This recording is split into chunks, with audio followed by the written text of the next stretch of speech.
সম্মানিত উপস্থিতি, অত্যন্ত ভারাক্রান্ত হৃদয়ে আজকে ইসলামী আন্দোলন বাংলাদেশ গোটা দেশব্যাপী আন্দোলনের কর্মসূচি ঘোষণা করতে কথা বলেন, ঠিক কিনা? আপনারা জানেন আমার প্রাণপ্রিয় ভাই আবু সাইদ ভাই তিনি কিন্তু কোন অপরাধ করেন নাই। তার এই ভিডিও ওরা পৃথিবীর মধ্যে যেই গেছে তার হৃদয়ে চোখের পানি তার কেন ঠান্ডা করে বলেন,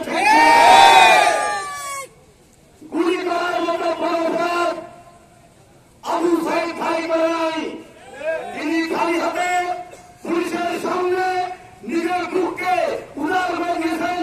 সে বলতে চায় যে কোটা মেনে নাও, কোটা বাতিল করো, আমাদের এই আন্দোলনকে মেনে নাও কথা বলেন।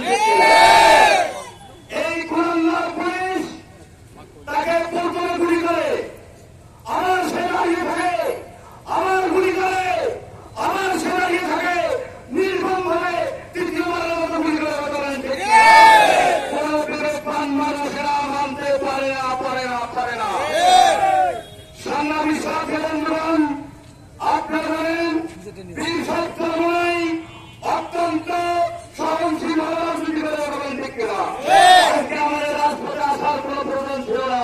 শুধুমাত্র ছাত্রদের অধিকারের জন্য, এই দেশকে বাঁচানোর জন্য, এই দেশের মানুষকে বাঁচানোর জন্য আরেকটি মুক্তিযুদ্ধ পর্যন্ত বাংলাদেশ সাথে বন্ধুগণ, আপনারা হাতে রেখেছেন আজকে বাংলাদেশে সিরিয়াল ইন্টারনেট বন্ধ করা হয়েছে। ফেসবুক আপনারা জানেন আজকে গোটা বাংলাদেশে আন্দোলন চলছে। আন্দোলন দেখাবার আপনারা জানেন গোটা বাংলাদেশে নেতৃত্বে আপনার জনগণকে সাথে